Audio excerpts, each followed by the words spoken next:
All right. So this first one. Okay. So I love hot babes. And okay, Charlotte Flair is a hot babe.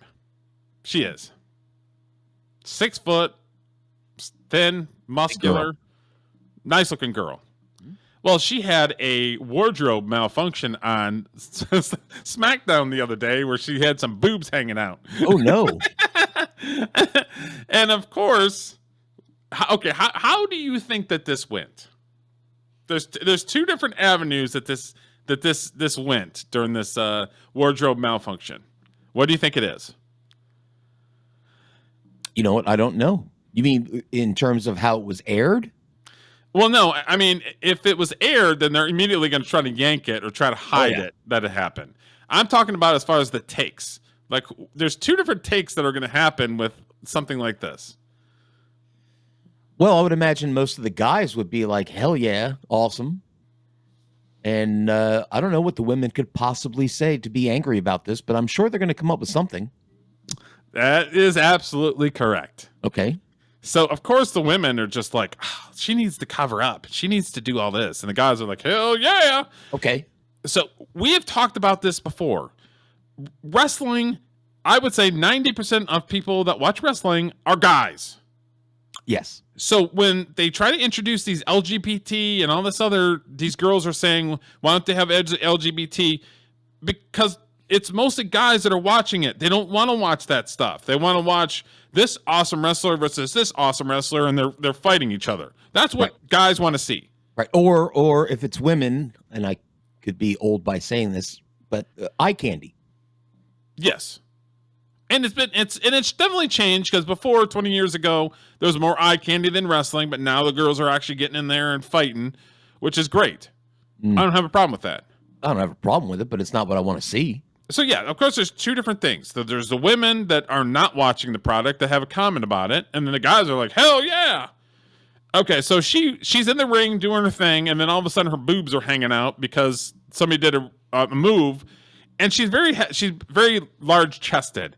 And if you ever watch the wardrobes that she wears, they're very like athletic sports bra, but like on steroids type thing. Sure. So she's not wearing your traditional like bodysuit. Usually it's a tank top that's a little jazzed up. So there is more of an opportunity for her boobs to hang out because of the type of gear that she wears, which is probably not her choice, right? I'm assuming that there's some producers in the back that want her to dress a certain way. No, I don't think so. I think the girls go to the seamstress who makes their outfits, and they work with the seamstress to what outfit they want. Remember, they're carnies. Yeah. If they think showing a boob will get them money, they'll do it. Yeah. I don't think they're told wear skimpy outfits anymore. I think that's on them nowadays. I mean, that's true. So, yeah, so there's a few different takes. Of course, pro wrestling on the Twitters. Charlotte Flair has a major wardrobe last night during SmackDown. So they've got the ring over because her boobs are hanging out. Mm-hmm. So they basically cut it. They cut the camera, and then they cut like to like the announcing team. So they completely just like, like all of a sudden they saw it and it's like they cut. Mm-hmm. So they kind of had seen it, but they were kind of like, of course, online people are creeps. I'm not gonna deny that people are creeps, and they were showing it on Twitter and all kinds of other stuff. Mm-hmm. So then Charlotte Flair is like, okay, I'm going to respond to it. So what she did, she has this meme and says, I'm going to start wearing wrestling. I'm going to start wrestling in a robe.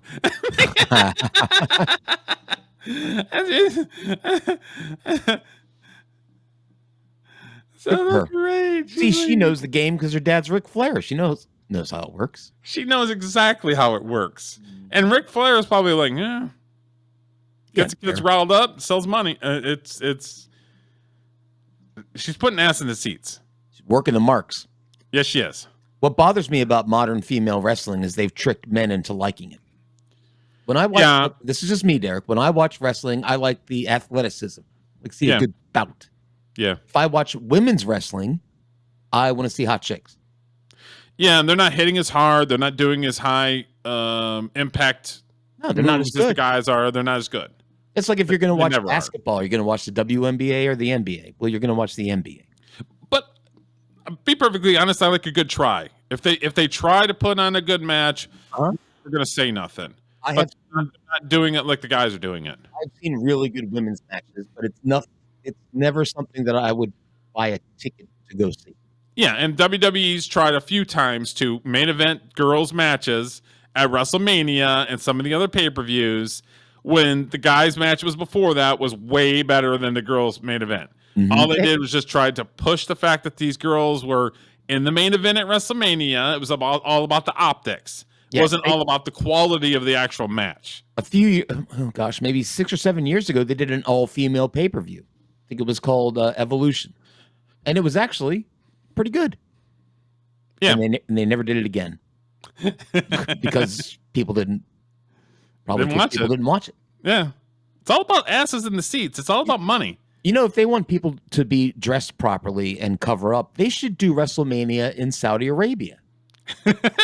Oh, wait a minute. They did. They are. Yeah. Yeah, so I thought this was funny. This was like a real, like in the interwebs, it was a big story, and I was like, well, they're not really showing it, so it's like, okay, I'll just pick this up because it was like this happened, and then Charlotte Flair's reaction. I'm like, okay, we'll do that one. Yeah. Well, plus, think about it. I'm gonna start wrestling in a robe. There's a lot hotter women that you could see naked within 2 seconds on the internet. So what's the big deal? Oh yeah, exactly. Absolutely. Okay, so this next one. Okay, so you know who Nattie Neidhart is? Oh yeah, sure. Yeah. Sure. Okay, so she's still wrestling, but I don't think she's in the I don't think she's in the WWE anymore. I think she might maybe do some appearances for him or something. Mm-hmm. And she wrote a book about her journey as a wrestler, being in the Hart Foundation, and her father being a famous wrestler. Mm-hmm. Jim the Anvil Neidhart is her father. Him. And her uncle is Bret the Hitman Hart, and her grandfather was Stu Hart, who trained her in the dungeon. So she wrote a book, and she's kind of doing she's talking at one of the news organizations and talking about her book. The WWE star is the granddaughter of Stu Hart, niece of Bret the Hitman Hart, and daughter of Jim the Anvil Neidhart. And now Nattie tells her story in Last Heart Beating from the Dungeon to WWE. And I always thought she was a hottie. Really? Yeah, oh yeah. She was all right. She was probably the best female wrestler. Yeah. I would say. Because she was muscular, but she was also pretty at the same time. So, yeah. She could have fucked up all them girls in the women's division. I think she could have, legitimately. No doubt.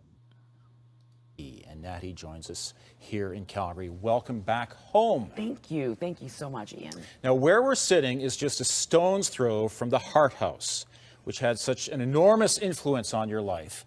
When you come back here, the memories just must come flooding back. The first thing I did when I landed in Calgary was drive by the Hart House. It just, you know, it's where we grew up. It was my grandfather's home. It was where he built everything with the Hart family. And driving past the house and just, you know, looking at it and just seeing the lawn, like where we would have our, you know, you look in that window where the dungeon was, and it just brings back a flood of memories. But it's just really like the place, you know, when I close my eyes and think of my childhood, I think of the Hart House. It was a bit of a refuge for you and your sisters, though, in that you had troubled times in Florida. Your dad lost his job as a wrestler. Your mom was going to the food bank. Like you fell on really tough times. So what was it like coming back to stay at the Hart House once again? Well, you know, growing up in the industry, my dad had, you know, high highs and low lows. And so in and out of, you know, working in WWE and being a big star there was also these, you know, we document that in the book, just the hard times. And so thankfully, my grandfather opened up his home to us, and he had one room left in the Hart House, and it was my mom's old bedroom when she was a little girl. So, you know, I loved being able to share that story in the book because my grandfather really helped us when we were kids. He really helped save us in so many ways. And my mom's bedroom was, you know, we had one bed. We shared that bed for a long time. And right outside the window of my mom's room that we lived in, when we moved back to Calgary, was a wrestling ring. And so when I would look out that window, I knew that there was like something down there that was gonna really defined my life. And I didn't quite know what it was.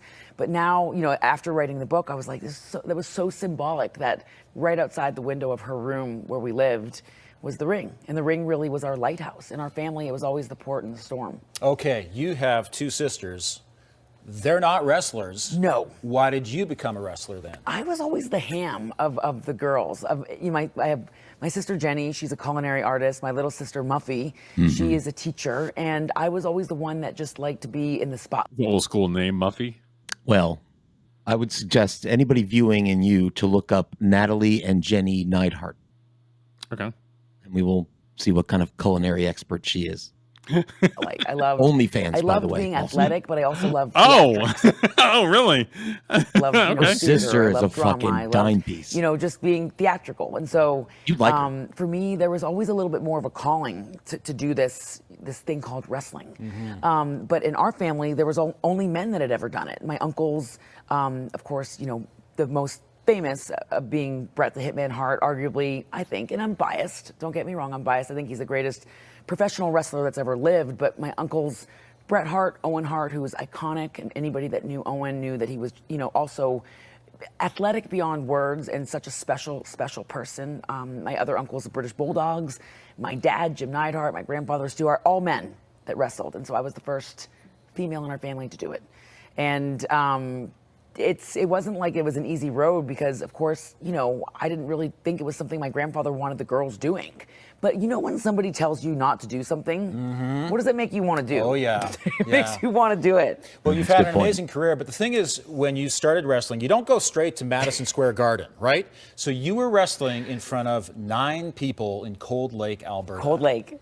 Oh, and that's a great part of the journey was starting there. My uncles, my grandfather, they all had to start like that too, where you got to build. Success doesn't just come to you. You got to chase it. But I do remember a road trip that we had to Cold Lake, and our ring truck. She's based. I like her. Didn't quite work properly. She had to earn it. I like that. She didn't go strictly on her name. She had to earn it. Do you think it's weird that the entire family in their spare time went down into the basement and had their dad / uncle / grandma stretch them? And that's a little weird to me. I mean, if you're born into the circus world and you've got your uncles that are doing the trapeze and stuff, I'd be like, Dad, I was hoping we could just throw the ball out in the yard. Really? Okay, we can't just have a catch. I mean, what's going on? Yeah, you're going to put me in the camel clutch? I'm just trying to have a catch. To set up and build our own wrestling ring. Once we got to the I'll be show, back in 60 seconds. It was a big Check labor of your love, DMs there. where you go to the show, there wasn't a big house, so nobody really got paid. But I remember those times as being some of the best times ever. My uncles, Bruce Hart and Ross Hart, they were promoting the shows back then, and they were my first teachers in professional wrestling, Bruce and Ross. And so those two actually taught me so much about surviving the industry, and especially my early stages in the dungeon. Now, you're very frank in this book about your dad, and your family did something interesting after he had passed away. You donated his brain to science. Yes. And discovered that there was very serious brain damage. Right. How did that explain some of the irrational behavior that he had? Well, my dad had a brain injury that he was living with for a long time. So for much of my childhood, my teen years, my adult years, my dad, he struggled. He struggled with anxiety. He struggled with depression. He had a lot of demons that he was battling. And so I didn't always understand why he was doing the things that he was doing. Why couldn't he hold on to a job? Why, it was just, there was a lot of unanswered questions. And so after my dad passed away, we were presented with this option to donate his brain for research. And we discovered that my dad had this very serious brain injury. And so it unlocked a lot for me. And also for me, it was a tough decision to decide, okay, what do we want? Do we really want to donate his brain? I just wanted my dad to be at peace, but I also wanted to do something that could unlock answers for us and something that could advance science. And so we did that. But I dedicated the book to my dad because in writing about him, I really healed a lot. And my dad is a main character in the book. He's somebody that moved me so much. I love my dad so much.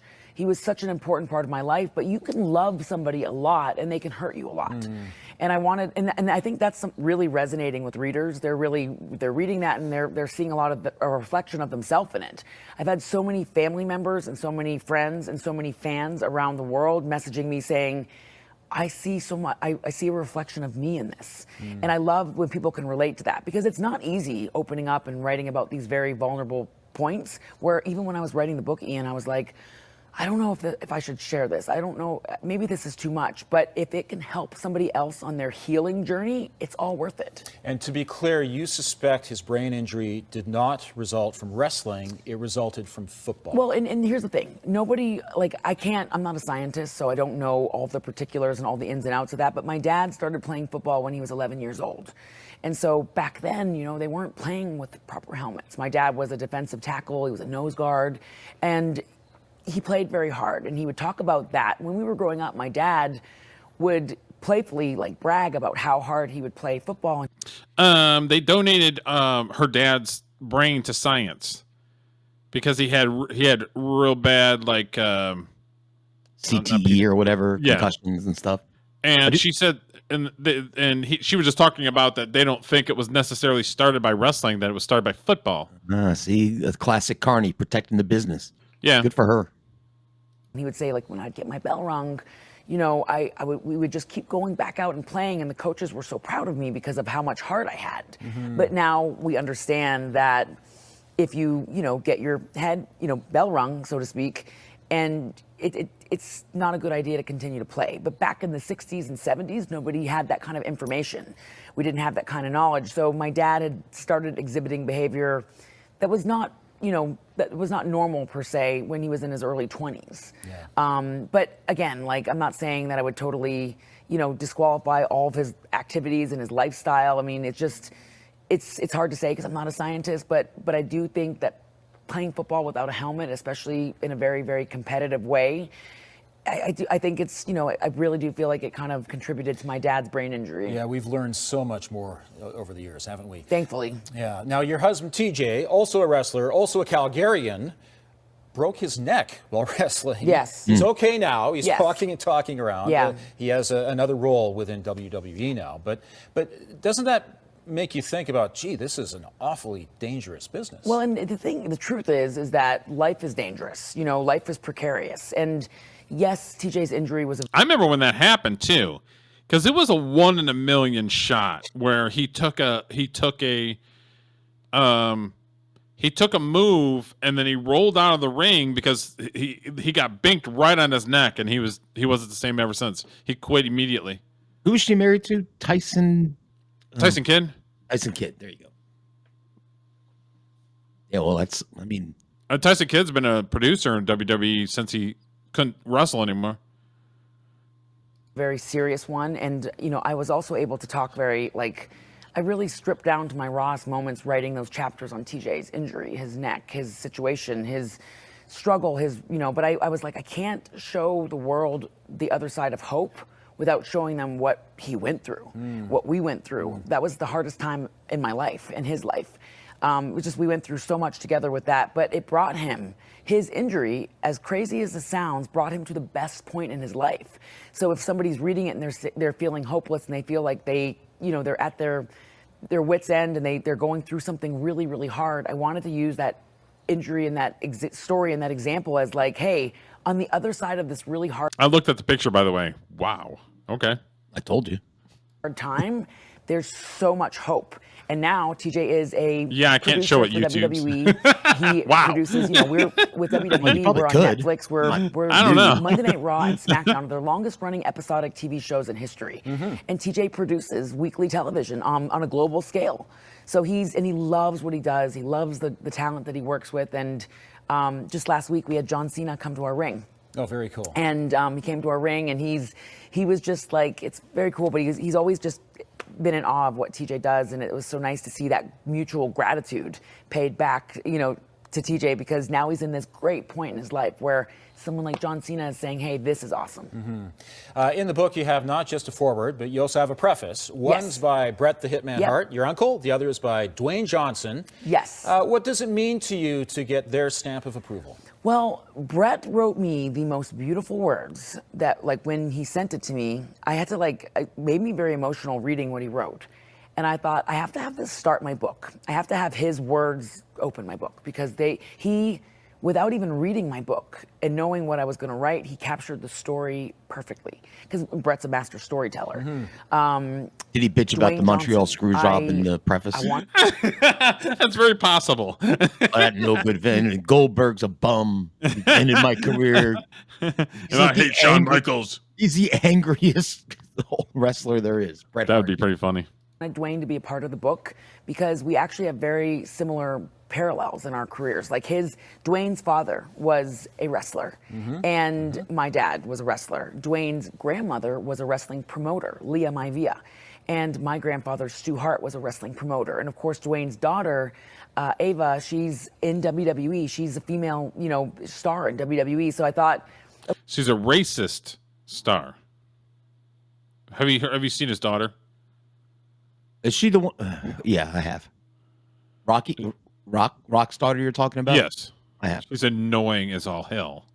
He put her in charge of the XFL, I think, last year or something, just to give her something to do. Annoying. Entitled, annoying, opinionated, and you haven't done anything. You have an opinion, but you haven't done anything. okay, Dwayne and I have all these different aspects that are kind of the same, and he's arguably the biggest star in the world. I would love to have him give some words and, just really, he's somebody that I just look up to so much, and he's a huge supporter of women's wrestling.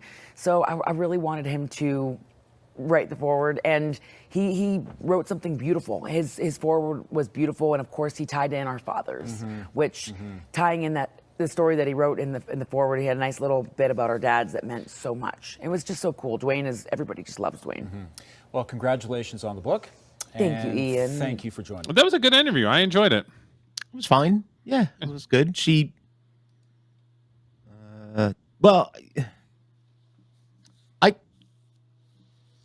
Is there an audience for a Nattie Neidhart book?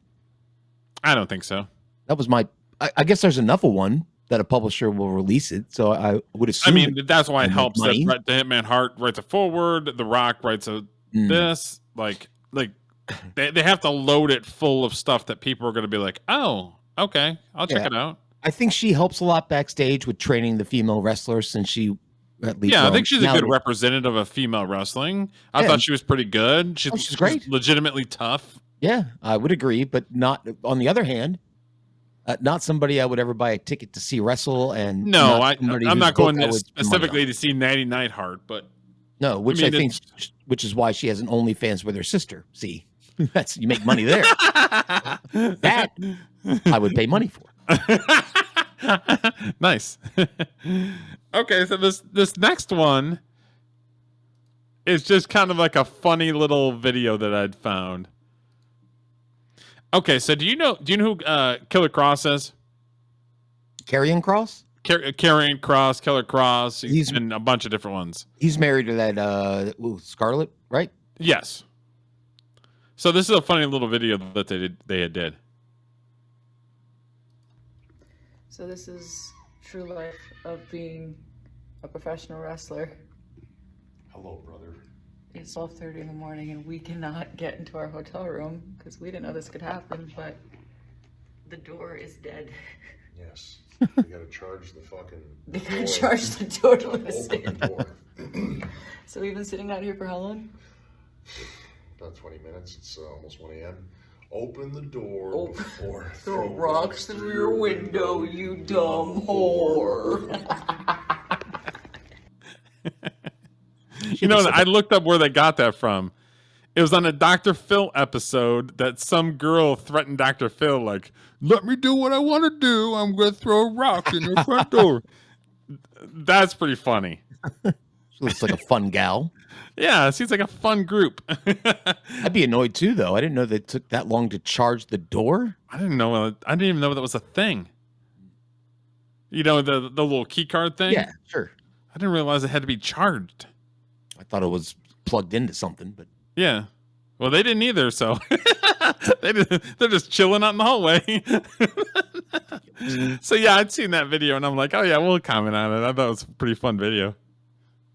And I like him. I don't understand. WWE messed up with him. He had a cool look to him, cool intro. She's a smoke show. She's so hot. It. Yeah, no, I agree. I thought they were great, but they did absolutely nothing with them. They put them with the what was the Authors of Pain or Authors Authority or Authority. They put them with some other freaking tag team, and they didn't do anything.